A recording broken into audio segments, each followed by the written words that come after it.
Corporación Inmanente. Presencia internacional en medios. Estamos de vuelta en este programa desde la trinchera. Les recordamos que tenemos nuestra página de Facebook, donde vamos a subir mayor información pertinente a este programa. Marco, nos estabas platicando esa anécdota. Sí, de hecho, un poquito antes de que se tiroteara en la expedición punitiva de Pershing, y cuando Villa andaba cazando precisamente a Pascual Orozco, que se habían hecho enemigos, y estaban en la frontera, Pershing y Patton, que estaba muy joven, platican con Villa, se hacen amigos, intercambian cigarros o algo. De alguna forma, Patton conocía bastante bien lo que era la cuestión mexicana.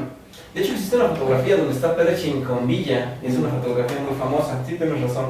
Bueno, pues después de que Patton se tirotea con los mexicanos, la expedición punitiva se termina porque estalla la guerra mundial ya existe, pero los norteamericanos entran a la guerra y entonces John Pershing con sus ejércitos se va para Europa. Patton ansiaba el seguir combatiendo y entonces le pide a Pershing que se lo lleve para allá, para las Europas. Para cuando Patton llega allá a Europa, al frente europeo, le dan dos opciones: o eres capitán de infantería y vas a ser uno del montón, o te vamos a dar el mando del nuevo cuerpo blindado, que no tenemos tanques, que no tenemos hombres, pero aquí la idea es que tú lo desarrolles. Entonces Patton, ni presto ni perezoso, decide hacerse cargo del cuerpo de blindados. Es ahí donde Patton empieza a tomar esto de los blindados, que lo haría tan famoso durante la Segunda Guerra Mundial. Patton decide formar el cuerpo de blindados norteamericano. De hecho, él hace el diseño del uniforme. En algún momento yo les platiqué que cuando llegan los primeros carros de combate, llegan en el tren para este cuerpo de ejército, nadie sabía manejar los tanques. Entonces él tuvo que ir personalmente y bajar todos los tanques uno por uno y llevarlos hasta la base porque no había nadie más que lo supiera hacer. Sí, es bastante curioso porque él le toma desarrollar este nuevo ejército y él de hecho estuvo en la batalla esta famosa donde hubo bastantes tanques, en la batalla de Cambrai, donde que fue la más grande de tanques de la Primera Guerra Mundial. A él le toca estar ahí y entonces pues bueno, él se enamora del arma blindada, se da cuenta de las ventajas y de todo lo que puede representar y de alguna forma él empieza a idear lo que más adelante los alemanes convertirían en la Blitzkrieg, todas estas ideas, ¿no? Era de aquellos militares que querían innovar, querían revolucionar. Cuando Patton, casi al final de la Primera Guerra Mundial, es herido, a él le dan un balazo en el trasero, estaba combatiendo, estaba dirigiendo a sus tanques, y es herido. Cuando él es herido, pues básicamente se le acaba la guerra antes de que regrese a formar parte del ejército. Ahí cuando él obtiene su primera condecoración, que es, él obtuvo la Cruz al Servicio Distinguido, la que acabamos de mencionar. Patton termina la guerra y él se casa con una mujer que era muy rica, era de una familia muy rica, y lo que ellos tenían en los tiempos de preguerra es que Patton vivía como un hombre con posición económica. Él jugaba al polo, él tenía su yate, decían que la guarnición a donde él vivía se burlaban de ellos porque cuando Patton y esposa iban a cenar, ellos se vestían para ir a cenar, o sea, se ponía su smoking, la señora se ponía su vestido largo y se vestían para ir a cenar. Entonces los apodan como los condes o algo así, por esa envidia que sentían los demás miembros del ejército, los demás oficiales.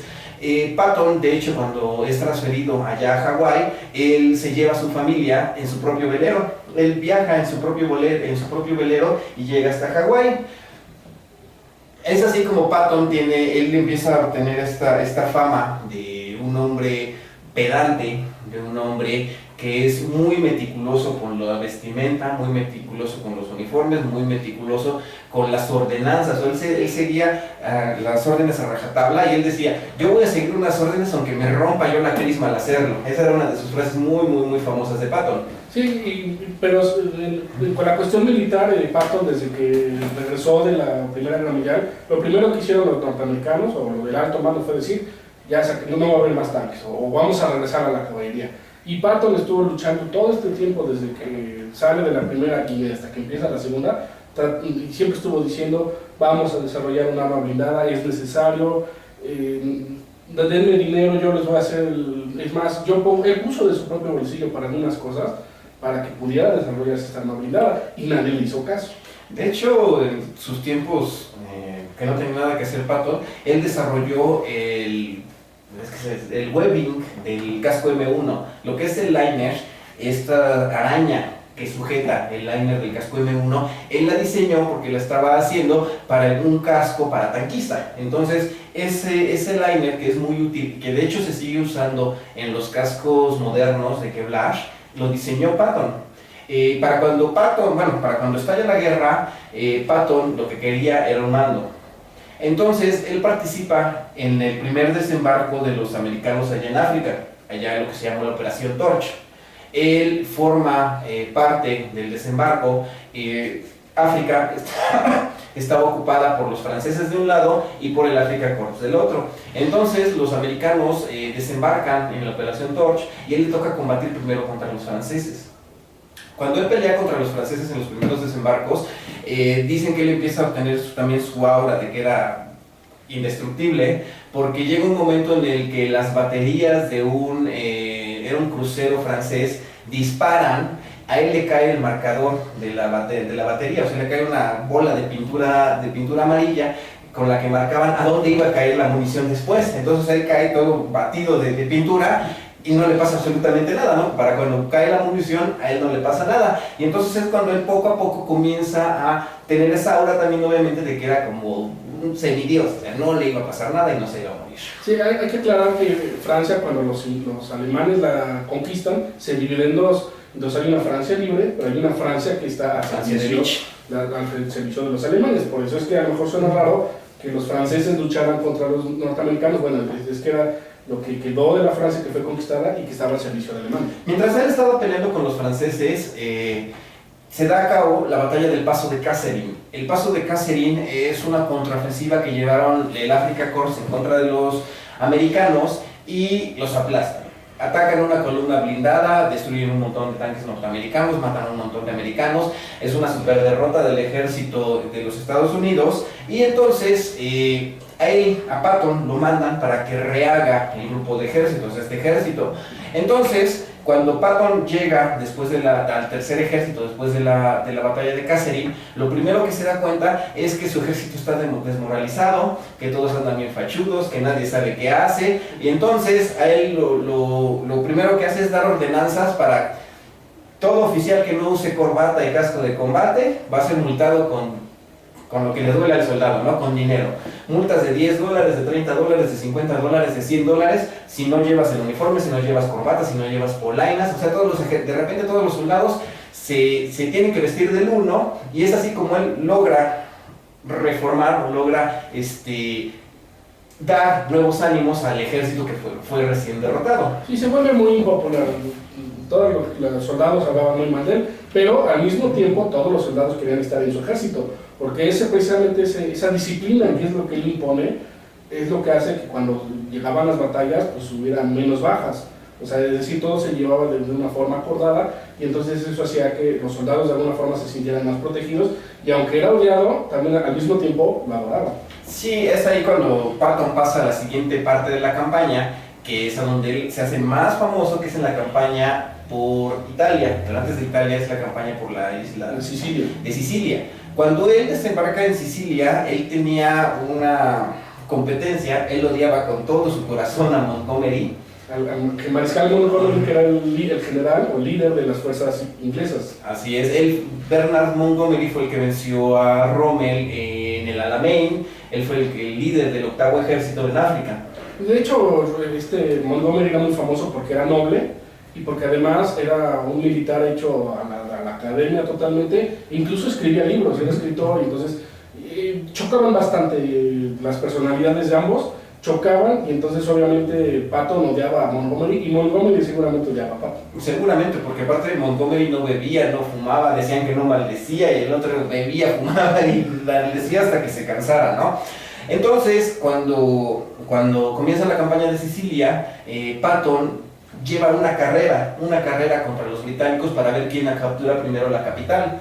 Entonces, es aquí cuando comienza a surgir lo que va a ser la estrategia de Patton, que es avanzar muy rápido, lo más rápido que pueda con sus tanques, lo más rápido que pueda con sus semiorugas, para tratar de llegar a su objetivo. Es cuando termina la campaña de Sicilia, cuando él visitaba a uno de los hospitales de campaña y se da cuenta que existe un soldado que no está herido, que no le falta una pierna, que no le falta un brazo, que no tiene sangre. Exactamente. Y entonces le pregunta, ¿qué te pasa? ¿No? Y dice, no, pues es que tengo diarrea. Y entonces Patton le da mucho coraje que este hombre él le dice que qué haces con estos héroes cuando tú eres un inútil, un cobarde. Sí, y acá lo bajo y le pega. Lo abofetea. Y entonces pasa este incidente y a los pocos días vuelve a golpear a otro soldado. Sí, nada más que el problema es que el soldado tenía disentería, no era nada más una malestar así pequeño, ¿no?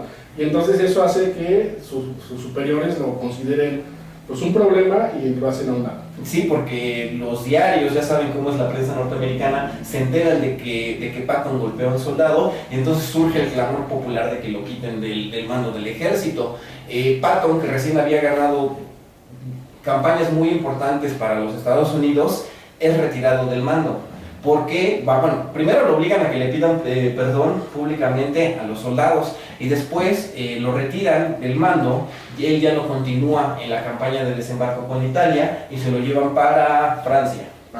Llega el día D, Patton está inactivo durante un año. Bueno, estuvo inactivo y no, porque cuando en los preparativos del día D, él estaba en manos de un ejército fantasma. Supuestamente los norteamericanos iban a desembarcar por el paso de Calais. Y entonces habían creado toda una serie de estrategias para simular que realmente lo iban a hacer. Entonces empezaron a comprar tanques, empezaron a hacer vehículos y todo, pero todo era falso. Los tanques eran inflables, las transmisiones eran soldados que los tenían ahí transmitiendo como si fuera un ejército. Y obviamente cuando sabían que iba a pasar el avión, pues ponían gente, pero era nada más, pues eran de extras, digamos. Y entonces él estaba al mando de ese ejército. Lo curioso es que los alemanes, que ya también lo habían identificado, obviamente pensaban que él iba a ser el líder del desembarco. Entonces obviamente estaban vigilando todos los movimientos. Y para cuando los americanos desembarcan en Normandía, Hitler, entre muchas otras cosas, no mueven a las tropas que estaban en el paso de Calais porque estaban esperando que Patton desembarcara en el paso de Calais. Ellos pensaban que Normandía nada más era un ataque de diversión, un ataque para distraerte, mientras el ataque principal iba a caer allá por Calais. Pasan algunas semanas en la campaña de Normandía y Eisenhower, que era el comandante supremo de las fuerzas aliadas expedicionarias, se da cuenta de que él necesita a un hombre como Patton. ¿Por qué? Porque se acaban de detener las tropas en las luchas de los bocajes. Los bocajes requirieron muchos hombres, mucho tiempo, porque básicamente estaban detenidas las tropas. Él necesita un hombre que le dé movilidad a esto. Sí, estaban cansados, estaban agotados después de tanto combate, no tenían suministros, la cadena de mando no estaba muy bien clara, había muchos oficiales que habían muerto y entonces no había quien diera órdenes y entonces obviamente necesitaba disciplina, que es lo que Patton precisamente era el líder en eso. Entonces, para cuando Patton regresa nuevamente a la campaña, él le toca participar. Él participa en toda la campaña europea, ¿no? Pero lo primero que está es en la bolsa de Falaise. Vamos a pasar un pequeño corte porque nuestro amigo Icarus ya nos está haciendo la quebradora y regresamos.